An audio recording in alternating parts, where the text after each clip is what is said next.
Hey guys, welcome to episode 10 of Community Chronicles, a DDPY community video interview series. For this episode, we asked members of our Facebook group to submit questions to an Ask Anthony Anything episode. In lieu of our standard guest, this is your guys' chance to interview me, and we got some great questions. A few interviews came in. I didn't screen all of them, so now's your chance to watch me respond to these questions as they come in. You're probably first asking what the heck I'm holding in front of my face. This is my little blue snowball microphone. I have noticed in past videos, thanks to one of our friends pointing it out, that my audio is a little low. So, because I'm too cheap to upgrade my equipment, I'm just going to choose to look a little sillier here for this video to improve your audio experience. But without further ado, I guess let's see what kind of questions we got. Here we go. All right, so Anthony, this week you asked for everybody to submit questions for you for Community Chronicles. So first off, let me say I think Community Chronicles is a fantastic program. You've had some excellent guests on there. You've been doing an awesome job. Keep it up, brother. Keep them coming. My favorite part is the rapid fire questions. So I figured I'm going to ask you your 10 rapid fire questions. I'm going to do it from random different locations. So first question, what is your favorite workout on the app? All right, my man Jay Figard, or maybe I'm not saying that correct. Maybe it's Figard, maybe it's Fijard. But I know how to say Jay. I too enjoy the rapid fire questions. And thanks for submitting a question. Thanks for the kind words.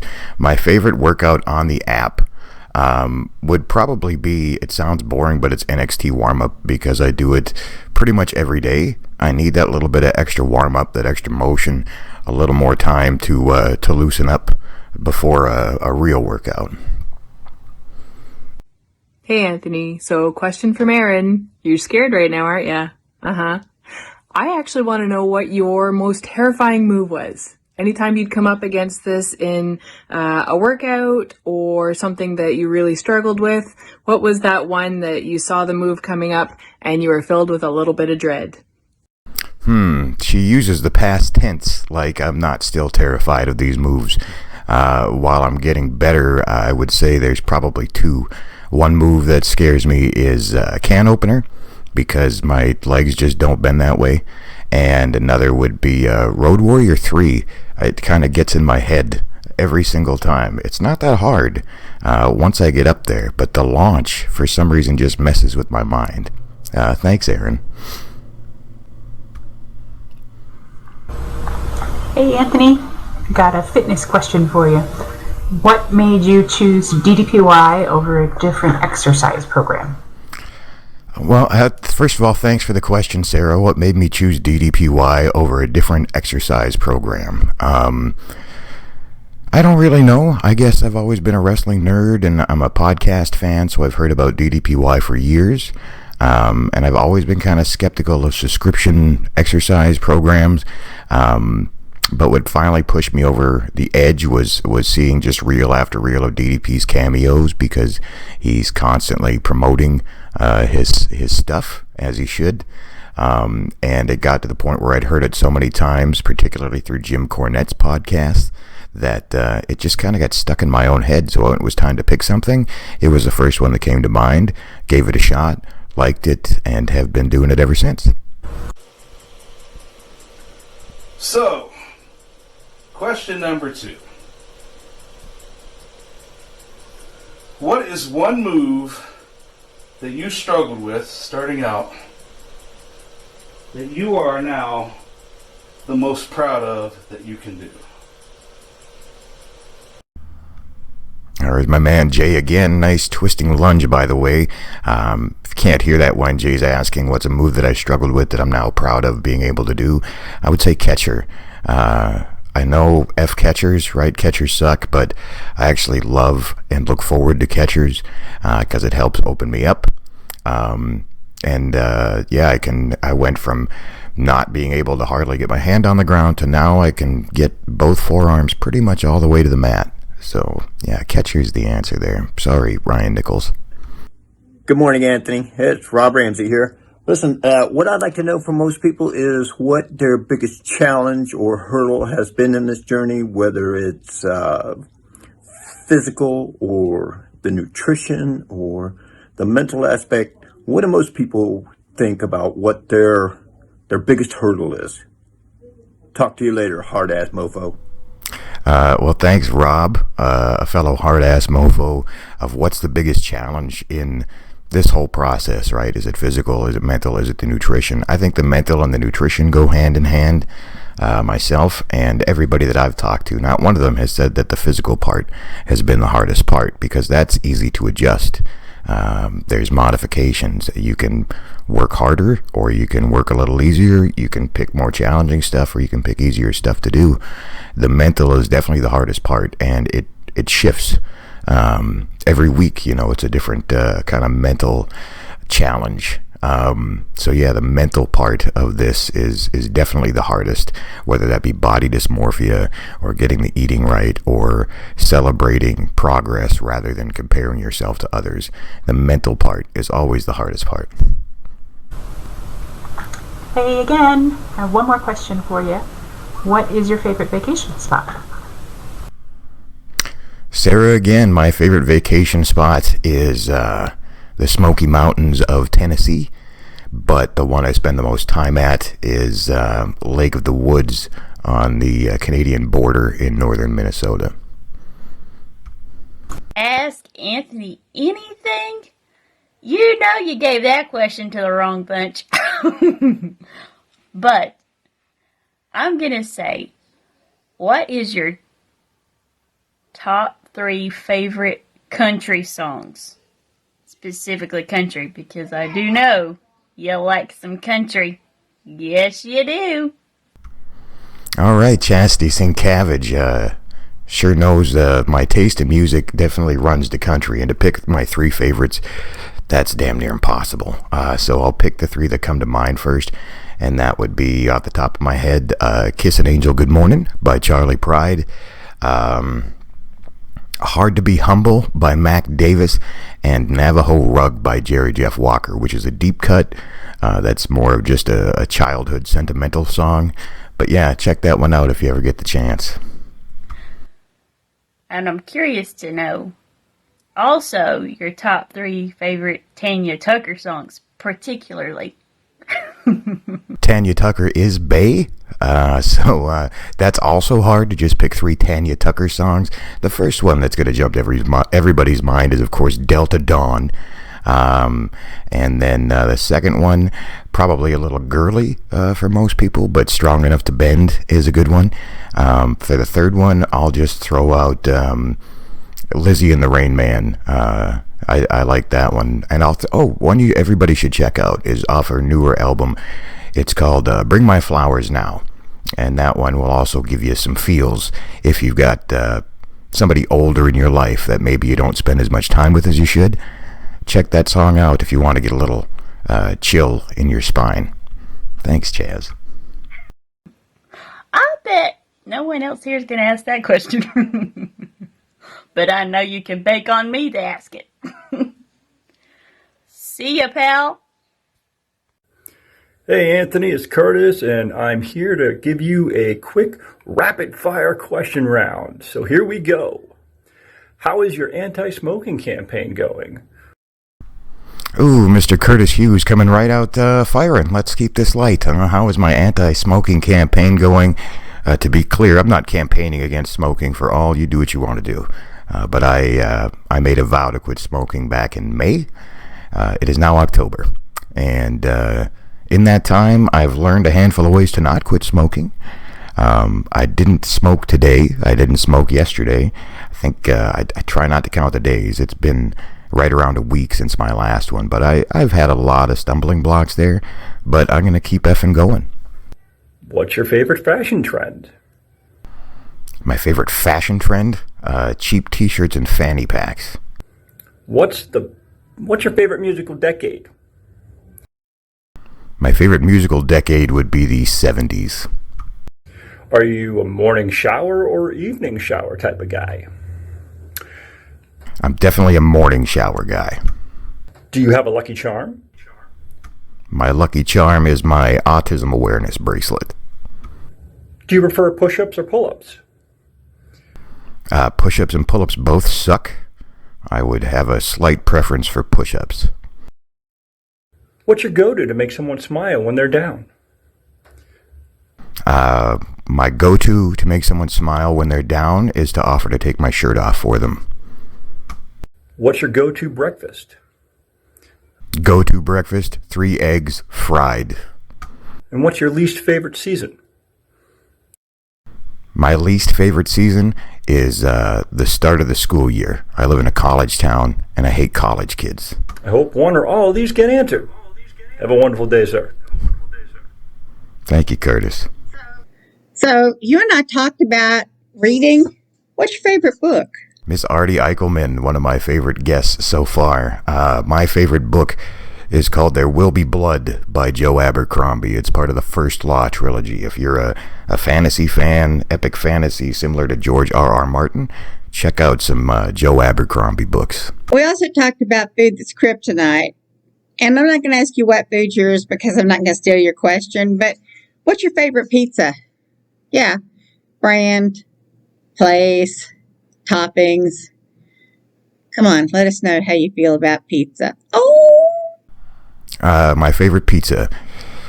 My favorite pizza is usually something simple. 1 meat, 1 veg, just so it doesn't get too soggy. It could be sausage or pepperoni and green peppers or mushrooms or black olives. And homemade is always the best pizza. Bad question, Artie. Okay, so let's talk about vegetables. What's your favorite vegetable? I think my hat's on crooked. What's your favorite vegetable? My favorite vegetable would be broccoli. Really? Come on. You're kidding me.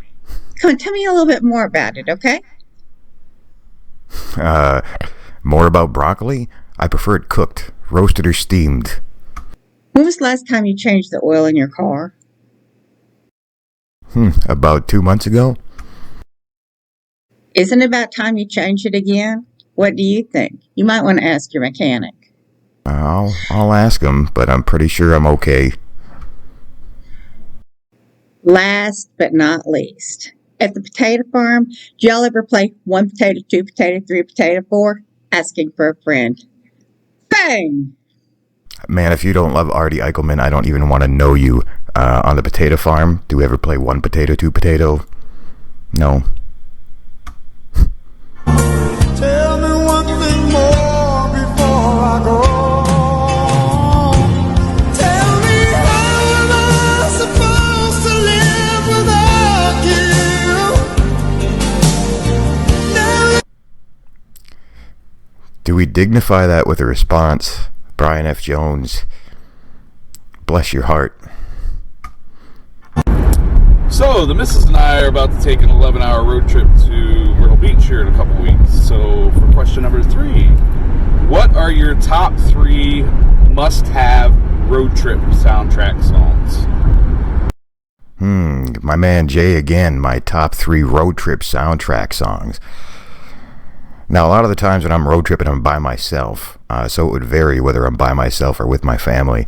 But I would say I like to include like some oldies in there, something that just kind of gets you up, gets you feeling good, like a Rockin' Robin or Lollipop by the Chordettes is one I like to do. And then I like stuff I can just belt out. So one I always throw on, particularly if I want to annoy my wife with my bad off-key singing, is You Gave Me a Mountain by Elvis Presley. Does anybody really know what time it is? Does anybody really care? You know, thank you to those of you who put some time and effort into formulating and recording your questions. Thank you also to Brian F. Jones. All right, so next question. I work in Scranton, Pennsylvania, which of course is home of The Office, which nobody in Scranton ever watched. What is your all-time favorite TV show? Jay again. What is my favorite TV show? Gosh, ones I watch the most, again, would be Seinfeld or 30 Rock. Hey Anthony, so my question for you is, what do you like to do with your kids now that you couldn't do before? Joanna McBride, another hard-ass mofo. What do I love doing with my kids now that I couldn't before? Do rather than watch. I was always a watcher, no matter what. Now I take them to the playground. When we go to school, I try to walk them as many days a week as I can to school. And if they choose to ride their bikes, I'll jog and outpace them on their bikes. I love to challenge my kids to anything and crush them mercilessly just because I can. But really, just anything, getting involved with my kids rather than observing has been huge and is one of my favorite things. My favorite season of the year is obviously football season. So I was just curious, what sports do you follow? What teams do you follow?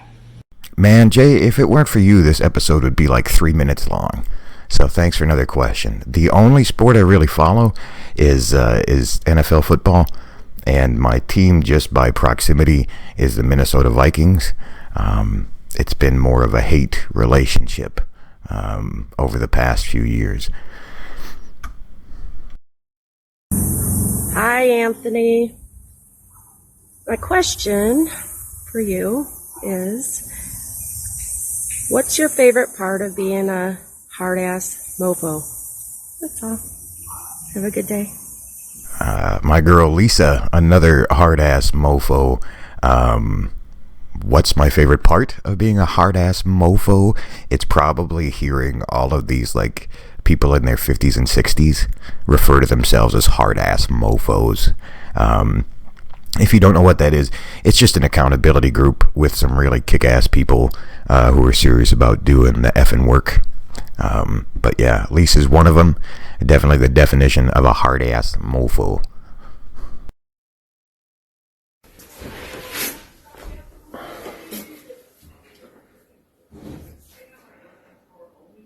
I'd like to ask Anthony anything about the optional stretch. What are your feelings on the optional stretch? Is it the greatest stretch, or is it really the very best stretch? Great stretch, greatest stretch. You tell me.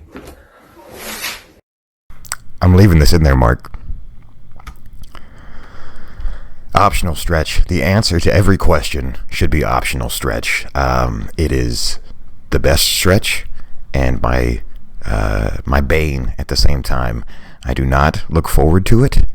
I do not enjoy it, but I do enjoy having done it, and doing it regularly is key. If you don't know what the optional stretch is, Mark ends every workout with it, and credits himself for its inclusion in many of Paige McMahon's workouts. It's basically just sitting with your legs spread as wide as you can, bend at either side, bend down the middle. Neither works that well for me, but I'm getting better at it. So it's cathartic because it just lets you know you're done every time that you go through an RTD Fitness workout. So if you haven't checked out Mark DeSico at RTD Fitness, please go do that. Doesn't cost you nothing. But that's the last question that I had submitted, and this was fun. It was a little quiet. If you guys can't tell, I'm on the road this week in the Holiday Inn Express, and notoriously thin walls in Holiday Inn Express, and I don't want to wake my neighbors, so we're doing our best NPR voice today. I hope you enjoyed it anyway. I hope the next episode is better. Thank you to all you guys who took the time and effort to submit questions. I'm doing this because of you, for you, and without you guys, there'd be no reason to do it. And I'd like to do what I guess I ask everybody else to do, and give a shout out to a member in the community who I think deserves just a little heads up. I'm going to throw mine out to about one of my favorite Canadians, the bearded beast, Dan Hill. I've seen Dan lately kind of recommitting to his DDPY, and really look forward to his post. Dan's a great guy, a funny guy, and just a good person to associate you with. So keep kicking ass, Dan Hill. For everybody else, we'll have another episode for you next week. I guarantee it'll be better because the subject will not be me. But thanks for checking it out anyway. Don't forget to do this tomorrow. Can't do a bang because I'm holding a microphone, so we'll give you a one-handed bang. Thanks, everybody.